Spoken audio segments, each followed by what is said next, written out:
নমস্কার, সোমা স্পেশাল কিচেনে আপনাদের স্বাগত জানাই। আজকে করব জোয়ান কিচেন। আপনারা পুরো ভিডিওটা দেখতে থাকুন। জোয়ান কিচেন করার জন্য এই চিকেনটাই এটা রয়েছে, আর এই সঙ্গে এই আদাটা দেবো, বাটবো, বেটে ফিরে আস।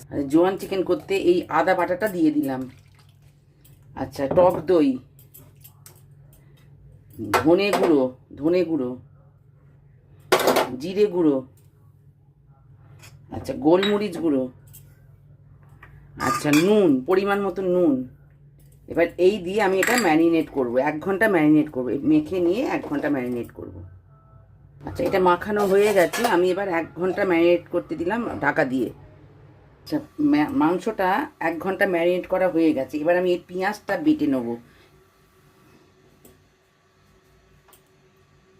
তেলটা গরম হয়ে গেছে, আমি এবার এই পেঁয়াজ বাটাটা দিয়ে দিলাম।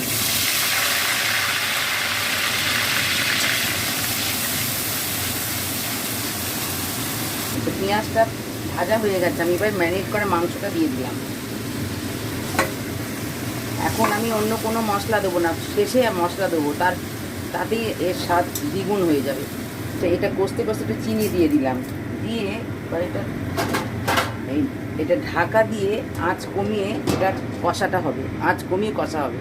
আচ্ছা, আমি পাশের গ্যাসেতে কড়াটা বসিয়ে দিলাম, দিয়ে এইখানে তড়কা প্যানটা বসিয়ে আমি একটুখানি অল্প করে তেল দিলাম, দিয়ে তেলটা গরম হয়ে গেলে আমি ফোড়নটা দেবো।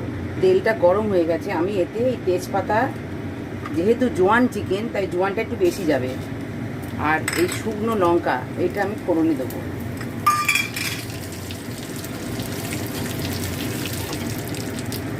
ফোড়নটার মধ্যে দিয়ে আমি ঢাকা দিয়ে দেবো। এবার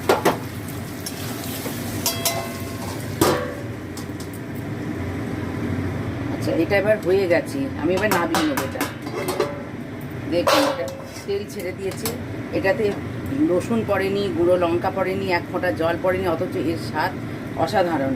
এবার এটা আমি নামিয়ে নেবো, গ্যাসটা বন্ধ করে।